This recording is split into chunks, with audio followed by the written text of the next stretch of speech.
Hello everyone, this is Parthib Roy and you are watching me on Gitanjali channel. So আজকে আমি চলে এসেছি বল ও গতির সেকেন্ড ভিডিও লেকচার নিয়ে। So let's start.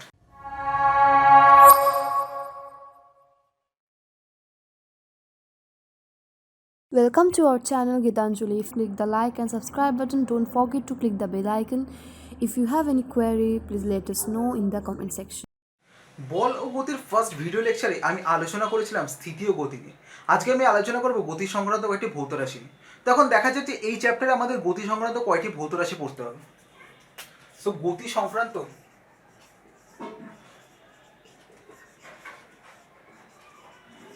ভৌত রাশি।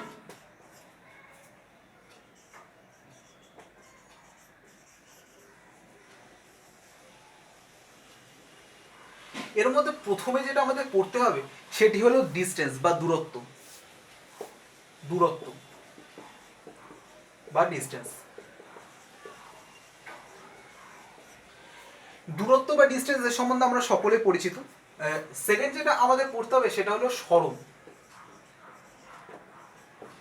বা ডিসপ্লেসমেন্ট।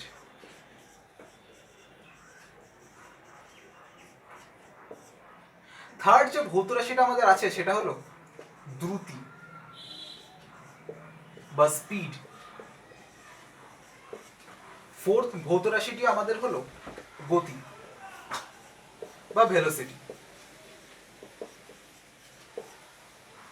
ফিফথ ভৌত রাশিটি হলো ত্বরণ বা অ্যাক্সেলারেশন।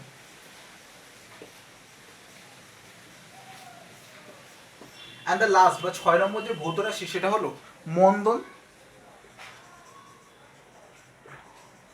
বা রিটার্ডেশন।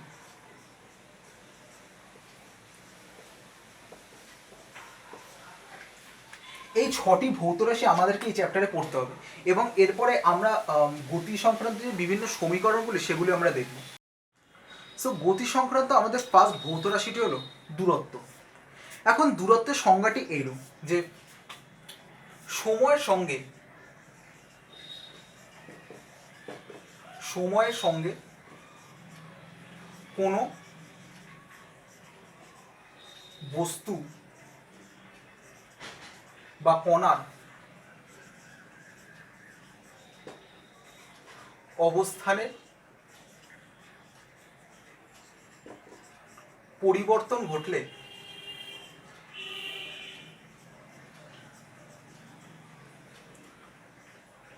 বস্তু বা কণাটির প্রাথমিক ও অন্তিম অবস্থানের মধ্যবর্তী অতিক্রান্ত পথের দৈর্ঘ্যকে দূরত্ব বলে। এটি হলো দূরত্বের সংজ্ঞা বা ডেফিনেশন। এখন এই সংজ্ঞাটিকে ভালো করে বোঝা যায়। কি বলেছে যে সময়ের সঙ্গে কোনো বস্তু বা কণার অবস্থানের পরিবর্তন ঘটলে, সাপোজ এখানে এ পজিশনে বা এ বিন্দুতে একটি কণা বা বস্তু রয়েছে, ঠিক আছে। তো এই কণাটি সময়ের সঙ্গে অবস্থান পরিবর্তন করলে, অর্থাৎ এ এ পজিশন থেকে সাপোজ ধরলাম একটা বি পজিশনে এলো। তো এই যে এ পজিশন থেকে বি পজিশনে এলো, কণাটির যে পথ ধরে বলেছে প্রাথমিক ও অন্তিম অবস্থানের মধ্যে মধ্যবর্তী অতিক্রান্ত পথের দৈর্ঘ্য। তো এখন কণাটির প্রাথমিক অবস্থান এ এবং কণাটির অন্তিম অবস্থান বি। এই প্রাথমিক এবং অন্তিম অবস্থানের মধ্যবর্তী যে পথ সে অতিক্রম করেছে, একটি হতে পারে যে কণাটি সরলরৈখিক পথে গেছে, যে এ থেকে বি একটি স্ট্রেট লাইনে গেছে, সেখানে এবি যে সরল রেখাটি, এবি সরল রেখার যে দৈর্ঘ্য সেটা হলো অতিক্রান্ত পথের দৈর্ঘ্য। আবার হতে পারে এ থেকে বি এই দৈর্ঘ্যটি, এ থেকে বি বিন্দুতে সে একটি বৃত্তচাপের আকারে অতিক্রম করেছে, অর্থাৎ যে পথটি অতিক্রম করেছে সেটি একটি বৃত্তচাপ। তো এ বি বৃত্তচাপের যে দৈর্ঘ্য সেটা হচ্ছে কি এর দূরত্ব হতে পারে। অর্থাৎ দূরত্ব পথের উপর ডিপেন্ড করে, যে আমি কোন পথে যাচ্ছি তার উপর দূরত্বটা ডিপেন্ড করে। অর্থাৎ এক্ষেত্রে আমি যদি এ থেকে বিতে একটি সরল রেখায় যাই, সেক্ষেত্রে যে সরল রেখার যে দৈর্ঘ্যটা সেটা হবে অতিক্রান্ত দূরত্ব। এবং আমি যদি একটি বৃত্তচাপের আকারে যাই সেক্ষেত্রে যে দৈর্ঘ্যটা বৃত্তচাপে সেটা হবে অতিক্রান্ত দূরত্ব। এখন দুটো ক্ষেত্রে দূরত্ব আলাদা হতে পারে, যেমন এক্ষেত্রে বৃত্তচাপের দৈর্ঘ্যটি সরলরেখা থেকে বেশি, তাই এক্ষেত্রে এই দূরত্বটা এর তুলনায় বেশি। তো প্রাথমিক এবং অন্তিম অবস্থানের মধ্যবর্তী যে অতিক্রান্ত পথের দৈর্ঘ্য তাকে বলে দূরত্ব। এখন দূরত্বের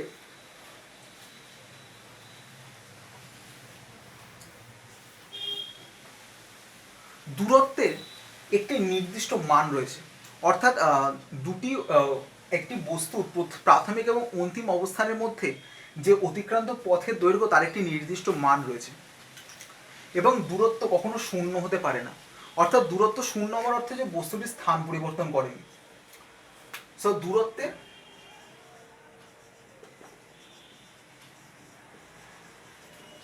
একটি নির্দিষ্ট মান আছে, কিন্তু এটির কোনো অভিমুখ নেই।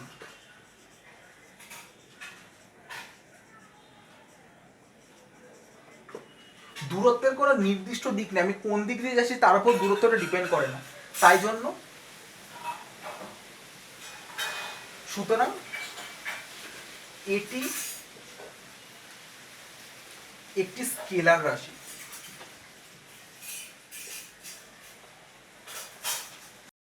আমরা ফিজিক্যাল সায়েন্সের ফার্স্ট চ্যাপ্টার অর্থাৎ পরিমাপ চ্যাপ্টারে পড়েছি যে রাশির একটি নির্দিষ্ট মান আছে এবং তার সাথে একটি নির্দিষ্ট অভিমুখ আছে তাকে বলে ভেক্টর রাশি। কিন্তু যে রাশির কেবলমাত্র মান আছে কিন্তু কোনো অভিমুখ নেই তাকে বলে স্কেলার রাশি। তো আমরা এখানে দেখতে পাচ্ছি যে দূরত্বের কেবলমাত্র মান আছে, এর নির্দিষ্ট কোনো অভিমুখ নেই, তাই এটি হলো একটি স্কেলার রাশি। এখন দূরত্বের একক আমরা দেখব দূরত্বের এককগুলি কি কি। দূরত্বের একক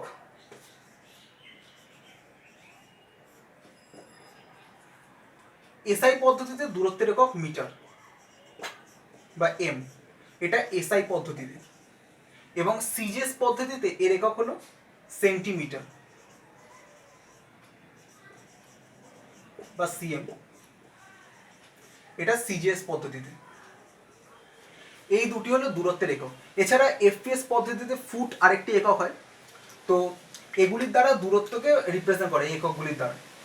এছাড়া একটি পয়েন্ট আমি এর আগে বলেছি যে দূরত্বের মান কখনো শূন্য হতে পারে না, অর্থাৎ একটি বস্তু এ থেকে বিতে সাপোজ গেল, তো তার প্রাথমিক এবং অন্তিম অবস্থানের মধ্যবর্তী দূরত্ব কখনো শূন্য হতে পারে না। আমরা যদি দেখি যে মধ্যবর্তী দূরত্ব শূন্য হওয়ার অর্থ এ বস্তুটি প্রাথমিক এবং অন্তিম অবস্থানের মধ্যে কোনো পথ অতিক্রম করেনি, অর্থাৎ এ বিন্দুটি মানে কোনো অবস্থান পরিবর্তন হয়নি, অর্থাৎ দূরত্ব কখনোই শূন্য হতে পারে না। সুতরাং দূরত্ব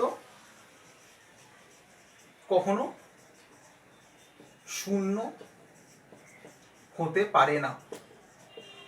তার কারণ দূরত্ব শূন্য হবার অর্থ বস্তুটির স্থান পরিবর্তন করেনি, এবং বস্তুটি স্থান পরিবর্তন না করলে দূরত্বের কোনো সংজ্ঞাই হয় না। এরপর আমাদের নেক্সট যে ভৌত রাশিটি আছে সেটি হলো সরণ বা ডিসপ্লেসমেন্ট। এখন আপাত দৃষ্টিতে সরণ এবং দূরত্ব অনেকটা একই রকম মনে হয়, কিন্তু দুটোর মধ্যে কিছু বেসিক পার্থক্য আছে। দেখা যাক সেগুলো কি। তো এখন সরণের সংজ্ঞাটি এরকম যে সময়ের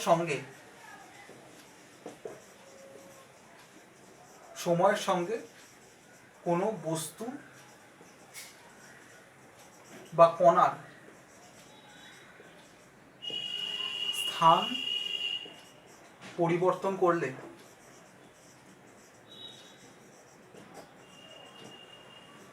বস্তু বা কণাটির প্রাথমিক এবং অন্তিম অবস্থানের মধ্যবর্তী সরলরৈখিক দূরত্বকে সরণ বলে। এটি হলো সরণের সংজ্ঞা। তো এখন আপাত দৃষ্টিতে অনেক সময় সরণ আর দূরত্ব একই মনে হয়, কিন্তু দুটোর মধ্যে একটি বেসিক পার্থক্য আছে। সেই পার্থক্যটি কোথায়? পার্থক্যটি এখানে। আমরা যদি খেয়াল করে দেখি, এখানে লেখা আছে প্রাথমিক এবং অন্তিম অবস্থানের মধ্যবর্তী সরল রৈখিক দূরত্বকে সরণ বলে। এখন আমরা যদি দূরত্বের সংজ্ঞাটি মনে করে দেখি, আমরা দেখব যে দূরত্বের সংজ্ঞা কিন্তু এই জায়গায় লেখা ছিল যে প্রাথমিক এবং অন্তিম অবস্থানের মধ্যবর্তী অতিক্রান্ত পথের দৈর্ঘ্যকে দূরত্ব বলে, কিন্তু এক্ষেত্রে বলা আছে যে মধ্যবর্তী সরলরৈখিক দূরত্ব দুটি প্রাথমিক এবং অন্তিম অবস্থানে। ব্যাপারটা একটি এক্সাম্পলের সাহায্যে বোঝা যায়। তো আগে যে এক্সাম্পলটা আমি নিয়েছিলাম, যে ধরা যাক একটি বস্তু এ পজিশনে আছে, সেখান থেকে সে বি বিন্দুতে মুভ করলো। তো এখন এ হলো বস্তুটির প্রাথমিক অবস্থান এবং বি হলো তার অন্তিম অবস্থান।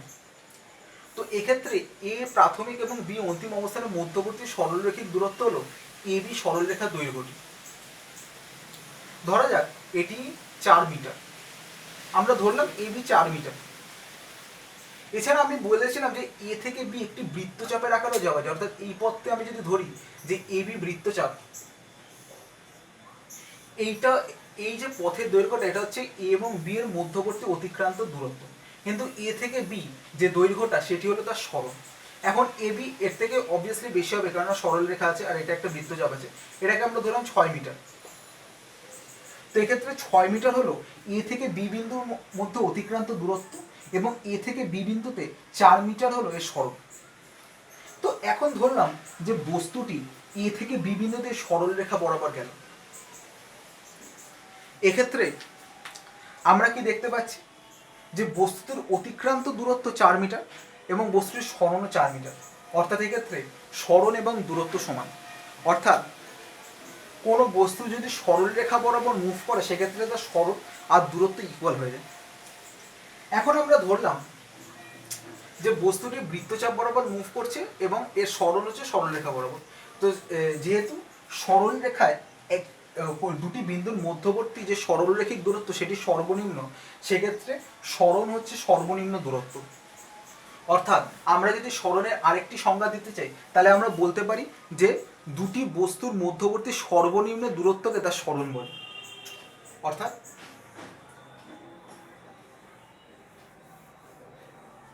সরণের যদি আমরা অল্টারনেটিভ ডেফিনেশন, এটা হলো সাপোজ ধরলাম এটা প্রথম সংজ্ঞা। দ্বিতীয় আর একটা সংজ্ঞা যদি আমরা বলতে চাই, সেটি হলো দুটি বিন্দুর মধ্যবর্তী সর্বনিম্ন দূরত্বকে সরণ বলে। কেন? কারণ দুটি বিন্দুর মধ্যে সর্বনিম্ন দূরত্ব হলো সরলরেখিক দূরত্ব, এবং সরলরেখিক দূরত্ব তাকে সরণ বলা হয়। অর্থাৎ সরণ হলো সর্বনিম্ন দূরত্ব। তো এখন দূরত্বের মতো আমরা জানি সরণেরও একটি নির্দিষ্ট মান আছে। সরণের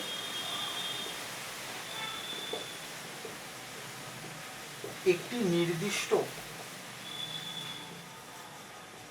মান আছে এবং একটি নির্দিষ্ট অভিমুখ আছে।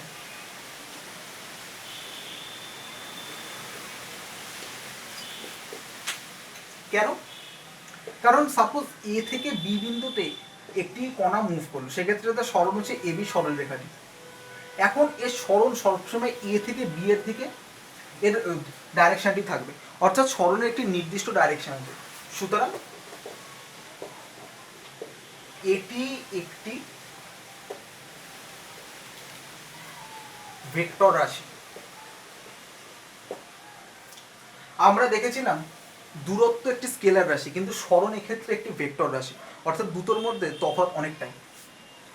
এর যদি একক আমরা দেখি, সরণ আর দূরত্বের একক এক, এসআই একক মিটার আর সিজিএস একক সেন্টিমিটার, সিএম এটা এসআই, এটা সিজিএস। তো আবার বলছি যে দুটি বিন্দুর যে মধ্যবর্তী সরলরেখিক দূরত্ব সেটি হলো তার সরণ, অর্থাৎ সরণ হলো সর্বনিম্ন দূরত্ব, এবং সরণ একটি ভেক্টর রাশি যেখানে দূরত্ব কিন্তু একটি স্কেলার রাশি ছিল। এছাড়া একক মিটার সেন্টিমিটার, সরণ এবং দূরত্বের একক সমান। তো এখন আমরা দেখব সরণ এবং দূরত্বের মধ্যে পার্থক্যগুলি কী কী। তো প্রথম যে পার্থক্যটা সেটাতে সংজ্ঞা থেকেই বলা যায় যে দূরত্ব হলো গতিশীল বস্তুর প্রাথমিক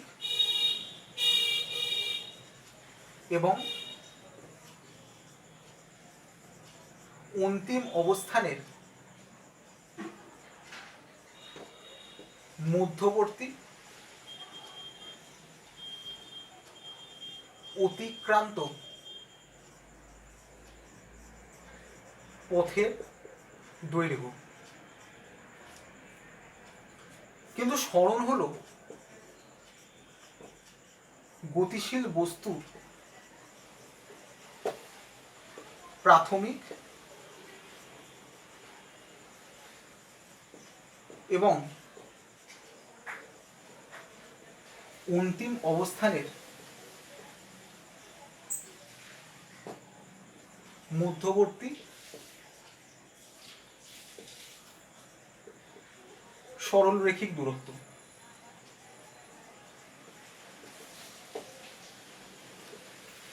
দ্বিতীয় যে পার্থক্যটা সেটা আমি একটু আগে আলোচনা করেছি যে দূরত্ব একটি স্কেলার রাশি কিন্তু সরল একটি ভেক্টর রাশি, এবং এটি এই দুটির মধ্যে খুবই একটি গুরুত্বপূর্ণ পার্থক্য। দূরত্ব এটি একটি স্কেলার রাশি,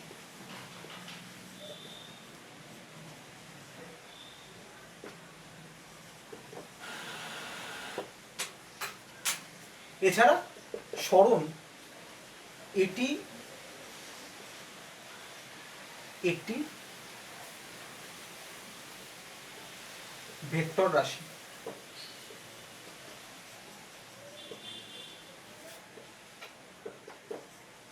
এছাড়া থার্ড যে পার্থক্যটি সেটি হলো দূরত্ব কখনো শূন্য হতে পারে না।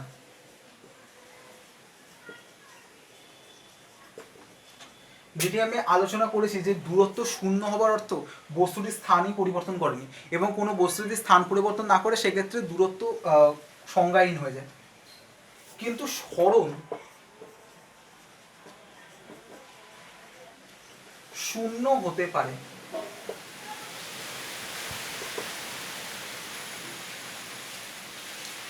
সরণ শূন্য হবার অর্থ যে কোনো বস্তুর প্রাথমিক এবং অন্তিম অবস্থানের মধ্যবর্তী যে সরলরেখিক দূরত্ব সেটি শূন্য হবে। এখন এটা কখন হয়? একটা এক্সাম্পল দ্বারা বোঝা যায়। ধরো তোমাকে তোমার মা বাজারে কোনো জিনিস আনতে পাঠিয়েছে, তুমি বাজারে গেলে, জিনিসটি কিনলে এবং তুমি আবার বাড়ি ফিরলে। এক্ষেত্রে যদি আমরা দেখি তোমার প্রাথমিক অবস্থান কিন্তু তোমার বাড়ি, এবং তোমার অন্তিম অবস্থান সেটাও কিন্তু তোমার বাড়ি, অর্থাৎ তোমার প্রাথমিক এবং অন্তিম অবস্থান একই বিন্দু। অর্থাৎ এক্ষেত্রে তোমার প্রাথমিক এবং অন্তিম অবস্থানের মধ্যবর্তী যে দূরত্ব সেটি কিন্তু শূন্য হয়ে যাচ্ছে, অর্থাৎ তোমার সরণ এক্ষেত্রে শূন্য। অর্থাৎ সরণ শূন্য হওয়ার অর্থ কোনো বস্তু একটি বিন্দু থেকে যাত্রা শুরু করে আবার সেই বিন্দুটি ফিরে এল, সেক্ষেত্রে সরণ শূন্য হয়। এটি হলো সরণ এবং দূরত্বের মধ্যে বেসিক কিছু পার্থক্য। এছাড়া একটা পয়েন্ট আমি দেখেছি যে কয়েকটা বইতে দেওয়া আছে যে দূরত্ব সর্বদা সরণের থেকে বেশি হয় বা সরণের সমান হয়, কিন্তু সরণ সর্বদা দূরত্ব সমান হয় বা দূরত্ব থেকে কমে। এটা আমি একটু আগে এক্সপ্লেন করেছি যে কেন হয়, যে সরণ হলো দুটি বিন্দুর মধ্যে সরলরেখিক দূরত্ব, এবং সরলরেখিক দূরত্ব হলো যে কোনো দুটি বিন্দুর মধ্যে ন্যূনতম দূরত্ব। অন্য যে কোনো পথে যদি আমরা এক বিন্দু থেকে অন্য বিন্দুতে, সেক্ষেত্রে দূরত্বটা তার তুলনায় বেশি হবে। তাই সরণ হলো সর্বনিম্ন দূরত্ব, অর্থাৎ সরণের থেকে ন্যূনতম কোনো দূরত্ব নেই। তাই দূরত্ব সর্বদা সরণের থেকে বড় হয় অথবা ছোট হয়, কিন্তু সরণ সর্বদা দূরত্বের সমান হয় বা তার থেকে ছোট হয়। এগুলো ছিল সরণ এবং দূরত্বের মধ্যে পার্থক্য। তো আমাদের নেক্সট যে ভৌত রাশিটা আছে সেটি হলো দ্রুতি বা স্পিড। এই স্পিড শব্দটির সাথে আমরা অনেকেই পরিচিত। মিনি বাস বা লোকাল বাসের সামনে আমরা অনেকেই দেখেছি যে লেখা থাকে গতিবেগ 40 কিলোমিটার পার আওয়ার বা স্পিড 40 কিলোমিটার পার আওয়ার। তো এখন আমরা দেখবো স্পিড বা দ্রুতি বলতে কি বোঝায়। দ্রুতি আর কিছুই নয়, কোনো বস্তু বা কণার সময়ের সাপেক্ষে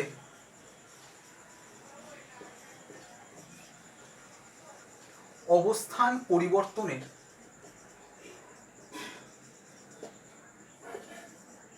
হারকে দ্রুতি বলে। অবস্থান পরিবর্তনের হার সময় সাপেক্ষে, এটা বলতে কি বোঝায়? আর কিছুই নয়, ডিস্টেন্স ডিভাইডেড বাই টাইম, অর্থাৎ স্পিড ইকুয়ালস টু ডিস্টেন্স আপন টাইম।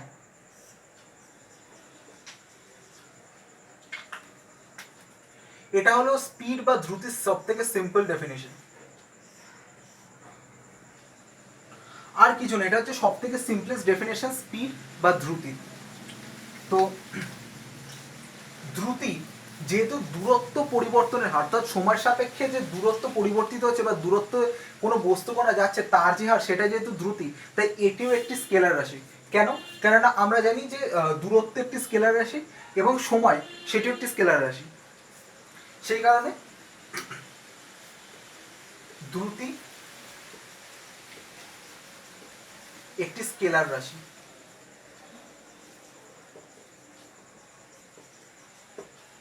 এখন একক, এর এককগুলো কি হবে? দূরত্বের একক ডিভাইডেড বাই সময়ের একক, অর্থাৎ মিটার পার সেকেন্ড, এটা এসআই একক, অথবা সেন্টিমিটার পার সেকেন্ড, এটা সিজিএস একক। এখন দ্রুতি দুই প্রকার।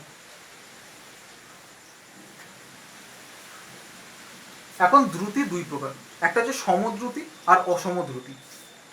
সমদ্রুতি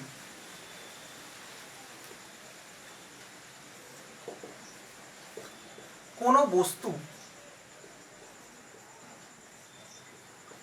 সমান সময়ের ব্যবধানে সমান দূরত্ব অতিক্রম করলে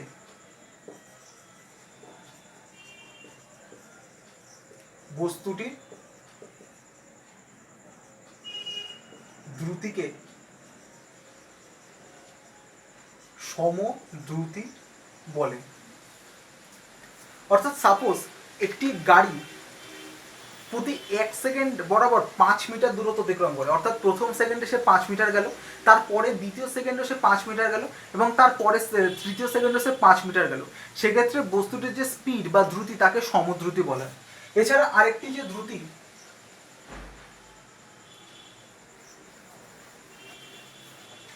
সেটি হলো অসমদ্রুতি।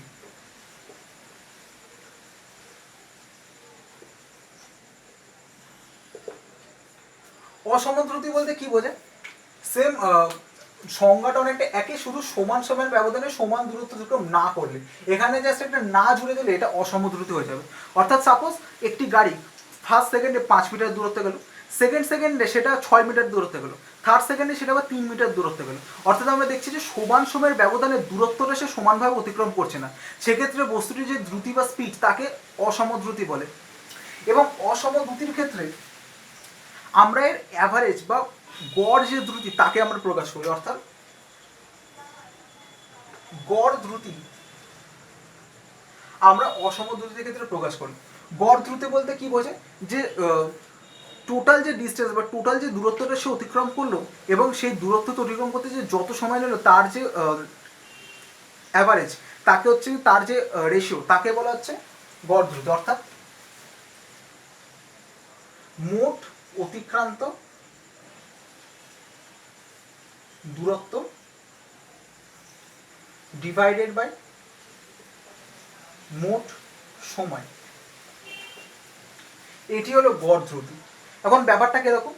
ধরলাম একটি গাড়ি প্রথম ফার্স্ট সেকেন্ডে 5 মিটার দূরত্ব গেল, তারপরের সেকেন্ডে 6 মিটার দূরত্ব গেল, এবং তারপরের সেকেন্ডে মাত্র 3 মিটার দূরত্ব গেল।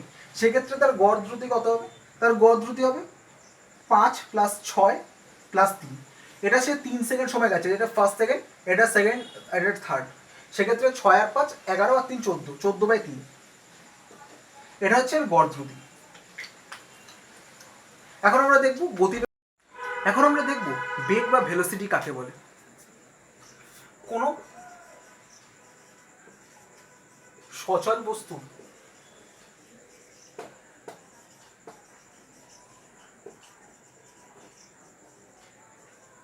একটি নির্দিষ্ট দিকে অবস্থান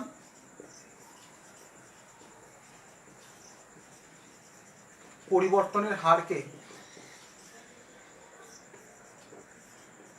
বেগ বলে। অর্থাৎ বেগ ইকুয়ালস টু সরণ ডিভাইডেড বাই সময়।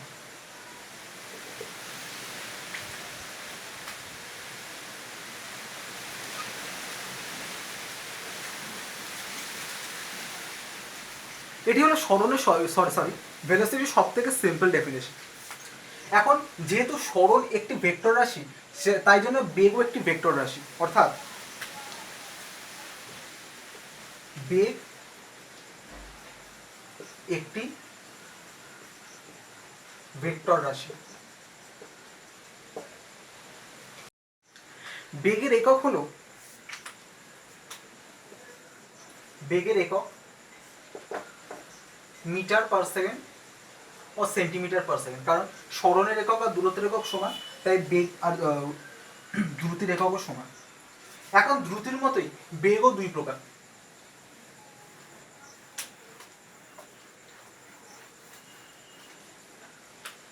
একটি হলো সমবেগ, আরেকটি অসমবেগ। এখন সমবেগ কি? কোনো নির্দিষ্ট কোনো গতিশীল বস্তু নির্দিষ্ট সময়ের ব্যবধান একটি নির্দিষ্ট দিকে সমান সরণ যদি অতিক্রান্ত করে, সেক্ষেত্রে তার বেগ হলো সমবেগ। এবং অসমবেগ যদি একটি সমান দূরত্ব অতিক্রম না করে, সেক্ষেত্রে সেটি হবে অসমবেগ। এবং অসমবেগের ক্ষেত্রে আমরা গড় বেগ নির্ণয় করি। গড় বেগ ইকুয়ালস টু মোট সরণ বাই মোট সময়। এখন দ্রুতি এবং ভেলোসিটির মধ্যেও বা গতিবেগের মধ্যেও কিছু বেসিক পার্থক্য আছে, সেগুলো কি দেখা যাক। তো এখন আমরা দেখব দ্রুতি এবং গতিবেগের মধ্যে কিছু পার্থক্য। তো আমরা জানি দ্রুতি ইকুয়ালস টু দূরত্ব বাই সময়, এবং বেগ ইকুয়ালস টু সরণ বাই সময়। অর্থাৎ দ্রুতি হলো একক সময়ে অতিক্রান্ত দূরত্ব। কিভাবে? এক্ষেত্রে সময় যদি আমরা একক ধরি, সেক্ষেত্রে একক সময়ে যে দূরত্বটি সে অতিক্রান্ত করছে গতিশীল বস্তু, সেটি তার দ্রুতি। এবং এক্ষেত্রে যদি সময় ইকুয়ালস টু যদি আমরা 1 করে দিই, সেক্ষেত্রে একক সময়ে যে সরণ অতিক্রান্ত হচ্ছে সেটি হলো বস্তুটির বেগ। অর্থাৎ দ্রুতি হলো একক সময় অতিক্রান্ত দূরত্ব, আর বেগ হলো একক সময়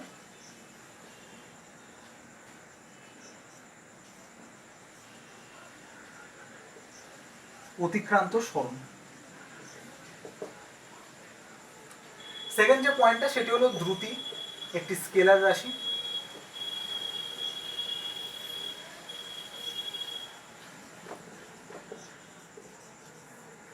এবং দূরত্ব ভেক্টর রাশি।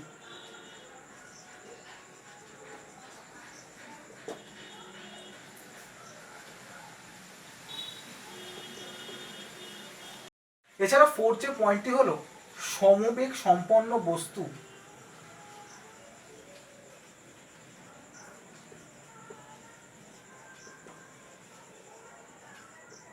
সমদ্রুতি সম্পন্ন হতে পারে, কিন্তু সমদ্রুতি সম্পন্ন বস্তু সমবেগ সম্পন্ন নাও হতে পারে। এখন এই পয়েন্টসটি ভালো করে বোঝা যায় যে সমবেগ সম্পন্ন বস্তু সমদ্রুতি সম্পন্ন হতে পারে। এখানে কি বলতে চাইছে, সাপোজ কোনো বস্তু সমান সময়ের ব্যবধানে সমান দূরত্ব অতিক্রম করছে এবং সেক্ষেত্রে বস্তুটি যদি একটি নির্দিষ্ট দিকে দূরত্ব অতিক্রম করে সেক্ষেত্রে তার যে বেগ সেটি কিন্তু সমবেগ সম্পন্ন হবে, কারণ একটি নির্দিষ্ট দূরত্ব অতিক্রম করা মানে সে সমান সরণ অতিক্রম করছে। কিন্তু অপরপক্ষে বলেছে যে সমদ্রুতি সম্পন্ন বস্তু সমবেগ সম্পন্ন নাও হতে পারে, অর্থাৎ কোনো বস্তু যে সমান সময়ের ব্যবধানে সমান দূরত্ব অতিক্রম করছে তার সরণ সর্বদা সমান সময়ের ব্যবধানে সমান নাও হতে পারে। এর একটা এক্সাম্পল কি হতে পারে, সাপোজ কোনো বস্তু বৃত্তীয় গতিতে ঘূর্ণায়মান। এক্ষেত্রে আমরা জানি যে বস্তুর দ্রুতি যদিও সমান থাকে বস্তুর সরণ কিন্তু সমান থাকে না বা বেগ কিন্তু সমবেগ হয় না। কেন? কারণ এক্ষেত্রে বস্তুর যে অভিমুখ সেটি কিন্তু সর্বদা পরিবর্তিত হচ্ছে এবং অভিমুখ যদি পরিবর্তিত হয় সেক্ষেত্রে বস্তুটি সমবেগ সম্পন্ন হবে না। অর্থাৎ সমবেগ সম্পন্ন বস্তু সমদ্রুতি সম্পন্ন হতে পারে কিন্তু সমদ্রুতি সম্পন্ন বস্তু সমবেগ সম্পন্ন হতে পারে না বা নাও হতে পারে। এগুলো ছিল দ্রুতি এবং বেগের মধ্যে পার্থক্য। আমাদের নেক্সট ভৌত রাশিটি হলো ত্বরণ। তো ত্বরণ আর কিছুই নয়, এটি হলো সময়ের সাপেক্ষে বেগের পরিবর্তনের হার। অর্থাৎ ত্বরণ হলো বেগের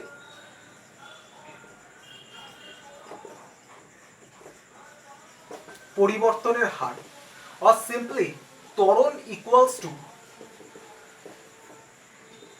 বেগ বাই সময়, রাদার বেগের পরিবর্তন বাই সময়। এখন ত্বরণের একক আমরা জানি, বেগের একক মিটার পার সেকেন্ড আর সময়ের একক second, which is equals to metre per second square. So ত্বরণের একক এসআই পদ্ধতিতে মিটার পার সেকেন্ড স্কয়ার, একইভাবে সিজিএস পদ্ধতিতে ত্বরণের একক সেন্টিমিটার পার সেকেন্ড স্কয়ার। এখন বেগ এবং দ্রুতির মতো ত্বরণও দুই রকমের হয়, একটা হচ্ছে সমত্বরণ আর অসমত্বরণ। ত্বরণও দুই রকম, সমত্বরণ আর অসমত্বরণ। এখন সমত্বরণ কাকে বলে? যে সময়ের সাথে সমান সময়ের ব্যবধানে বেগের পরিবর্তন যদি সমান হয় সেক্ষেত্রে সেটি হলো সমত্বরণ, এবং তা যদি না হয় সেক্ষেত্রে তা হলো অসমত্বরণ। এবং একই রকমভাবে অসমত্বরণের ক্ষেত্রে আমরা গড় ত্বরণ নির্ণয় করি এবং গড় ত্বরণ ইকুয়ালস টু মোট বেগ পরিবর্তন ডিভাইডেড বাই মোট সময়, এটি হলো গড় ত্বরণ। এখন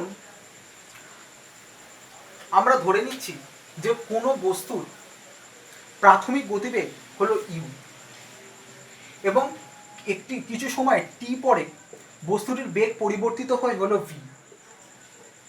সেক্ষেত্রে বস্তুটির বেগ পরিবর্তনের হার কতটা? ভি এর প্রাথমিক গতিবেগ, এর অন্তিম গতিবেগ, এবং ইউ এর প্রাথমিক গতিবেগ, এবং ভি মাইনাস ইউ হলো এর বেগের পরিবর্তন ডিভাইডেড বাই টাইম। এটাই হলো ত্বরণ। এটাকে আমরা এ দ্বারা ডিনোট করি। এখন ভি যদি সাপোজ ভি ভেলোসিটিটা ইউ এর থেকে বড়, সেক্ষেত্রে বেগ বৃদ্ধি পেল, এবং সেক্ষেত্রে ভি মাইনাস ইউ এটা গ্রেটার দেন জিরো বা পজিটিভ, সেক্ষেত্রে ত্বরণ হচ্ছে পজিটিভ, এটি হলো ধনাত্মক ত্বরণ। একইভাবে ভি যদি ইউ এর থেকে ছোট হয় অর্থাৎ বেগ যদি হ্রাস পায় তাহলে সেটি হবে নেগেটিভ ত্বরণ, এবং এই যে নেগেটিভ ত্বরণ বা মাইনাসে একেই আমরা মন্দন বলি। অর্থাৎ মন্দন আর কিছুই নয়, মন্দন ইকুয়ালস টু ঋণাত্মক ত্বরণ। সাধারণভাবে বেগ বৃদ্ধির যে হার সেই পজিটিভ যে অ্যাক্সেলারেশন বা পজিটিভ ত্বরণ তাকে আমরা সাধারণভাবে ত্বরণ বলে থাকি, এবং বেগ হ্রাসের যে হার তাকে আমরা মন্দন বলে থাকি। সুতরাং ত্বরণ এবং মন্দন উভয় রকমই সেম, দ্যাট ইজ এসআই পদ্ধতিতে মিটার পার সেকেন্ড স্কোয়ার আর সিজিএস পদ্ধতিতে সেন্টিমিটার পার সেকেন্ড স্কোয়ার। সো এগুলি ছিল আমাদের গতি সংক্রান্ত কতগুলি ভৌত রাশি। সো আমরা গতি সংক্রান্ত কয়েকটি ভৌত রাশি কমপ্লিট করে ফেলেছি। এখন আমরা এই রিলেটেড কয়েকটি কোয়েশ্চেন দেখব। সো আমাদের ফার্স্ট কোয়েশ্চেনে বলা আছে যে বেগ ছাড়া ত্বরণ সম্ভব কি। ব্যাপারটা ভাবা যাক, যে বলেছে যে আমাদের কোনো বস্তুর গতি শূন্য, তার মধ্যে কি কোনো রকম ত্বরণ থাকতে পারে? এখন আপাত দৃষ্টিতে আমাদের মনে হতে পারে যে বেগ ছাড়া ত্বরণ কি করে থাকবে। আমরা জানি ত্বরণ ইজ ইকুয়ালস টু বেগ পরিবর্তনের হার। কোনো বস্তুর গতিবেগে যদি শূন্য হয় তাহলে তার বেগ পরিবর্তনের হার আমরা কি করে পাবো? কিন্তু মজার বিষয় হচ্ছে বেগ ছাড়া ত্বরণ সম্ভব। কি করে সম্ভব? ব্যাপারটা বোঝা যায়।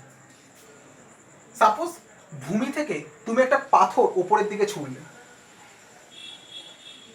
পাথরটা যত উপরের দিকে যাবে তার গতি তত কমতে থাকবে।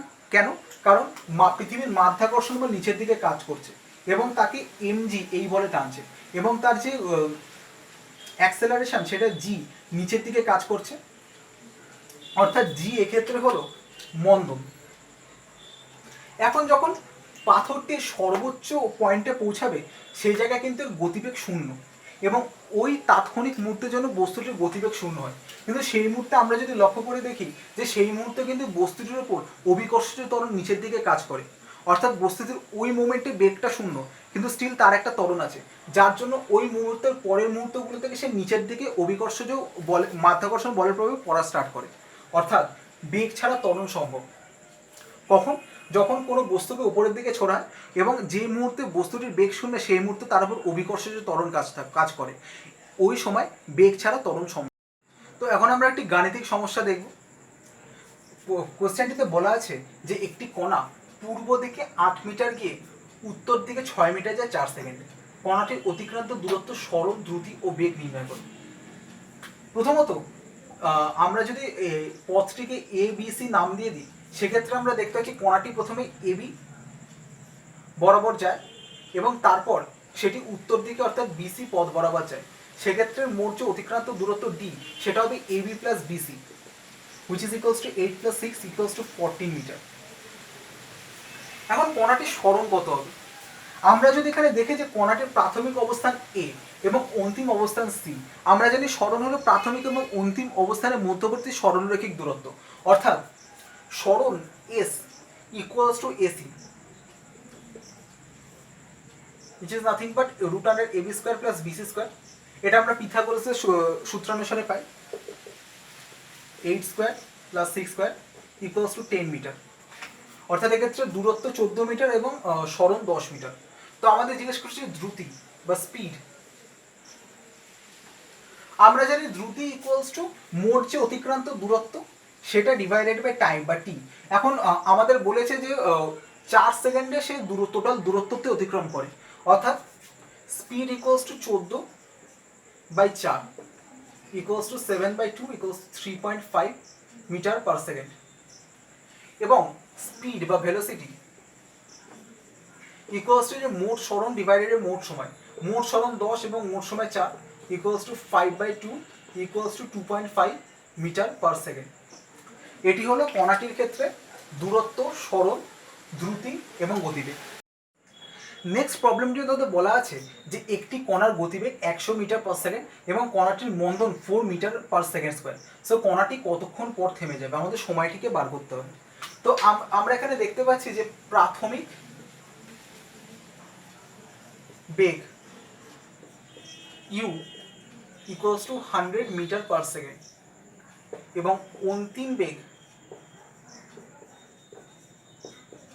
v equals to 0 metre per second. কেননা বলেছে কণাটি কতক্ষণ পর থেমে যাবে, অর্থাৎ কণাটির অন্তিম বেগ হবে 0। তো এখন আমাদের জিজ্ঞেস করেছে আমাদের মন্দন বলে দেওয়া আছে। তো আমাদের প্রাথমিক বেগ এবং অন্তিম বেগ আমরা পেয়ে গেছি। আমরা জানি মন্দন ইকুয়ালস টু হয় প্রাথমিক বেগ মাইনাস অন্তিম বেগ ডিভাইডেড বাই 2। কেন? বেগ হ্রাসের হার। বেগ প্রথমে ছিল 100 মিটার পার সেকেন্ড, কমে সেটা হলো 0 মিটার পার সেকেন্ড, অর্থাৎ বস্তুটি স্থির হয়ে গেল। সেক্ষেত্রে বেগ হ্রাস পেলে কতটা? 100 মিটার পার সেকেন্ড হ্রাস পেল। সেই বেগ হ্রাসকে প্রকাশ করা আছে U minus V divided by total যত সময় লাগলো বেগটি হ্রাস পেতে, সেটি হলো মন্দন। এখন মন্দন আমাদের দেওয়া আছে 4 metre per second square. U এর ভ্যালু আমরা জানি 100, ভি এর ভ্যালু 0 ডিভাইডেড বাই টি। তো এখান থেকে T equals to 100 divided by 4 equals to 25, অর্থাৎ 25 সেকেন্ড পরে বস্তুটি থেমে যাবে।